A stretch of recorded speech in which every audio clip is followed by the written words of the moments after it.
In Los Angeles, a group of police officers is investigating a mysterious trail that appeared overnight, seemingly left by an enormous creature. Reporter Ethan arrives to cover the news, but no one wants to answer his questions. However, he manages to spot a clue in the middle of the field, an object that looks like a giant scale. He takes a photo and brings it to his office, certain he's seen it before. Looking at a medallion he always wears, Ethan remembers what happened 15 years ago when he was a small child. Ethan went with his dad to an antique shop. While his dad tried to sell an ancient sword to Jack, Ethan looked around and found a mysterious box that opened on its own, sensing his presence, revealing a giant scale that glowed intensely.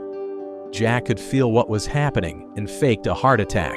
So while Ethan's dad ran to get help, Jack approached Ethan to tell him a story.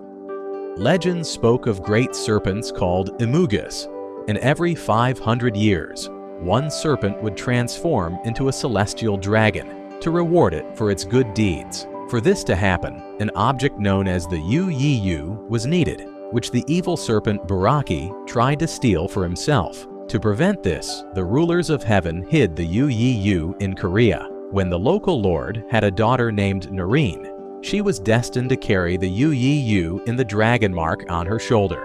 Unfortunately, Baraki also learned this information and was waiting to reappear on Noreen's 20th birthday, when the Yu would finish forming inside her. The heavens also chose two warriors to protect the Yu, Haram and his master, Bo-chun. Haram learned everything about the good Imoogi from his master and visited him in his cave. Bo-chun also gave him a medallion sent by heaven that would protect him from any danger. Haram's mission was to ensure that the Yu reached a good Imoogi and not Baraki when the time came, and Noreen was to be sacrificed for that. However, Haram spent a lot of time with Noreen, and they became a couple. Eventually, Baraki sent his Aatrox army to attack the village, which could not defend against the powerful beasts and magical attacks of the Aatrox. Soldiers began checking the shoulders of all women, which led a citizen to tell them about Noreen in exchange for being left in peace. At Noreen's house, the soldiers killed her father to force her out of hiding, and immediately took her when they saw the mark on her shoulder. Moments later, Bo-chun and Haram attacked the soldiers to rescue Noreen. While Bo-chun continued fighting, Haram took Noreen to the Imoogi's cave, and seeing her suffer, decided to abandon his duty as a guardian. After leaving the medallion for Bo-chun to find later, Haram fled with Noreen instead of sacrificing her to the good Imoogi. But Baraki found them and pursued them. Then the creature cornered them on a cliff, and the couple decided to end it all rather than be used for evil. At the end of the story, Jack gave Ethan the medallion and explained that the boy was the reincarnation of Haram, while he was the reincarnation of Bo-chun. This was their second chance to fulfill their duty, so Ethan had to find a girl named Sarah, who was the reincarnation of Naren and was also born with the dragon mark. After remembering the whole story, Ethan asks his friend Bruce to help him find Sarah in the civilian police database.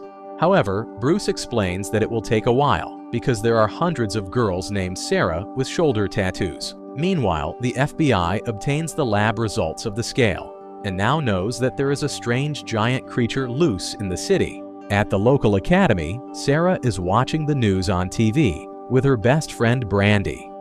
When the camera shows the scale that was found in the mysterious tracks, Sarah is overcome by a feeling of terror and runs home to find an ancient talisman book, which she proceeds to hang on the wall to protect herself. Later, Brandy sees her, but doesn't believe her when Sarah tells her that something horrible is about to happen, although she convinces her to go out to forget about it.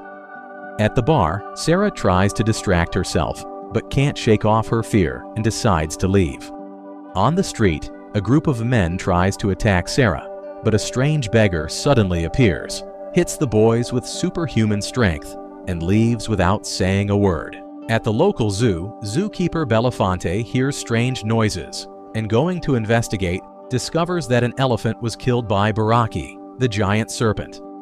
Belafonte flees terrified, and soon Baraki also leaves, so when an Aatrox general arrives looking for clues, he finds nothing.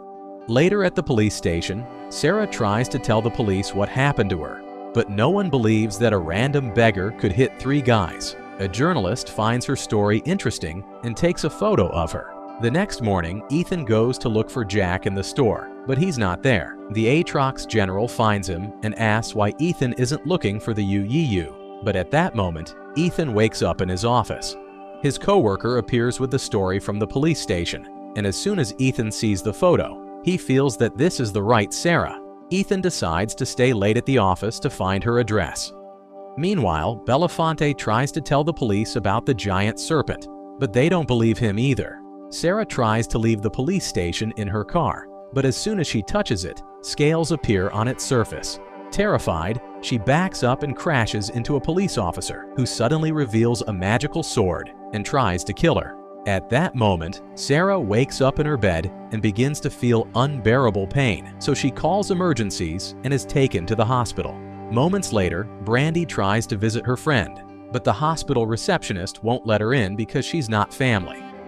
Brandy and her boyfriend decide to go to Sarah's house to at least pick up some clothes to bring during visiting hours. Suddenly, the whole house begins to shake, and when they go out to see, they find Baraki roaring at them. The couple tries to escape, but finds their way blocked by the general. This gives Baraki the opportunity to bite Brandy, but he throws her body into the pool when he realizes she's not Sarah. The next morning, when Sarah tries to leave her room in the hospital, she discovers that the door is locked and there's a guard outside. When she starts screaming, security and nurses have to come to calm her down by force. Meanwhile, Ethan finally finds Sarah's profile, but is interrupted by a phone call telling him to cover a murder. When Ethan realizes that the address is the same as Sarah's, he rushes there and is relieved to see that the dead girl is not Sarah. Then he hears a neighbor say that she saw a giant snake and that the homeowner is in the hospital, so Ethan goes there next. The hospital receptionist tells Ethan that Sarah was quarantined because the mark on her shoulder might be infectious, which sounds very suspicious. Meanwhile, Belafonte is sent to see a psychiatrist who decides he's crazy. At that moment, Baraki appears at the window, and Belafonte tries to prove his story, but the snake leaves before the doctor can see it, and Belafonte is sent to the psychiatric ward for his madness. Back to Ethan, he wonders what to do when he suddenly meets a doctor who recognizes him from his stories, saying he's a big fan. The doctor agrees to help him see Sarah and takes him to her room, where he finds her in a timid and scared state, because no one believes her when she says that danger is approaching. Ethan explains that it's already happening, but before he can say more, Baraki begins to attack the hospital. The doctor comes to warn the couple and sends them through a back exit. Ethan and Sarah find Bruce waiting in his car and leave immediately. Baraki tries to pursue them, but the car is faster and leaves him behind. A few kilometers later, Bruce accidentally runs over someone with the car, and Ethan recognizes him as the Atrox general from his dream. The general wants to capture Sarah. Bruce tries to shoot him, and Ethan hits him with a piece of wood, but neither of them manages to hurt him. Then Bruce steals the general's sword, but the sword closes because Bruce is not its master, and the general hits Bruce with a shock of magic. Then he tries to go after Sarah again, but is run over by a random car. Ethan quickly drags Sarah to the car and asks the driver to take them far away. Then Baraki decides to summon the rest of his Atrox army as reinforcements. Meanwhile, the FBI begins a meeting to discuss what is happening. Some superiors don't want to believe it, but there is enough evidence to indicate that there is a mythical monster loose, and all clues point to Sarah. Therefore, agents are ordered to capture the girl and eliminate her if necessary. They also send a group of soldiers to pursue the snake, finding it hidden in a cave. The soldiers open fire, but the bullets do nothing, and Baraki chases them out of the cave, where the soldiers are quickly defeated by the general's magic. Moments later, the driver drops Ethan and Sarah off at the beach, asking them to leave the city, and then the driver reveals that he was also Jack. Ethan and Sarah go for a walk to discuss the visions they have had and share a kiss while Ethan thinks about the fact that Sarah might have to die for the UEU. Then they go to visit a psychology professor who specializes in extracting repressed memories. The professor hypnotizes Sarah, and she begins to see memories of the day her father died. But then she keeps going back and sees the story of Noreen and Haram. Suddenly, Sarah begins to glow and float, which means the UU has finally finished forming. This awakening is followed by Baraki, who appears to begin destroying the house. Ethan and Sarah escape in a car, and Ethan calls Bruce for a favor. Moments later, the couple meets Bruce at a cafe, and Bruce confirms that he got a helicopter for them. He also gives Ethan a weapon, although Ethan doesn't like that. Then Jack appears and reminds Ethan that he cannot change Sarah's destiny, so the right thing to do is take her to the Imoogi's cave. Ethan ignores him and drags Sarah out of the building just before Baraki arrives to attack again. Bruce picks up the couple in his car, but Baraki throws another car at them, causing them to crash. Ethan and Sarah try to run again and are cornered by Baraki, but at that moment, the police open fire on the snake, giving the couple a chance to escape, as Baraki pursues them through the city and causes much destruction wherever he goes. Ethan and Sarah climb to the top of the Liberty Building, where the helicopter awaits them. The moment it tries to take off, Baraki grabs it with his mouth. Then Ethan makes Sarah jump with him back to the roof before the snake knocks down the helicopter. The sky begins to darken as Baraki prepares to devour Sarah, but army helicopters arrive and begin to shoot at him. Baraki fights back, taking down many of them, but is finally overwhelmed by the attack. At that moment, the general and his beasts arrive as reinforcements, and a synchronized marching army destroys everything in its path, whether helicopters, tanks, or buildings. Sarah and Ethan leave the building and are found by 2 FBI agents who take them in their car, while a real war between creatures and humans continues in the city. Both sides destroy each other, but when they arrive at a safe warehouse to hide, the agents reveal that they investigated the legend and know about Sarah's destiny. One of the agents tries to shoot Sarah, but Ethan jumps between them to save her, and the bullet only wounds his arm. When the agent tries again, his partner shoots first, because he realizes that killing 2 innocent young people is not the answer. Then the agent gives them the car keys and asks them to do the right thing. Moments later, when the couple is on the road, the general's beasts appear and begin to shoot fireballs at them. One of the balls hits the car and flips it over, causing the accident to leave the couple unconscious. When Ethan wakes up, he finds himself tied to a post in Baraki's lair. Sarah is dragged to the altar to be sacrificed to the snake, but just before she is devoured, Ethan's desperation to save her finally activates the medallion. A bright light from the sky hits the medallion, and the entire Atrox army falls instantly, taking down Baraki and killing everyone else except the general. The burning medallion breaks the rope, and Ethan runs to the altar to fight the general, but he is easily overpowered. When the general tries to deliver his final blow, he accidentally hits the medallion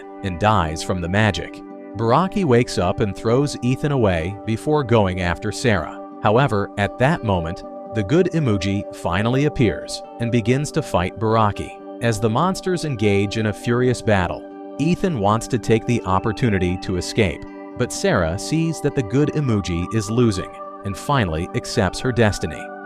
She invokes the UU and sends it to the good Imoogi, who immediately awakens and transforms into a legendary dragon. With this new power, the dragon easily defeats Baraki and kills him at once with a fireball. Then the dragon comes to check on Ethan, who is holding Sarah's unconscious body. The dragon expels the UU for a few seconds to transform Sarah's body into its pure essence, and she appears before Ethan to tell him that she loves him and that they will see each other again someday.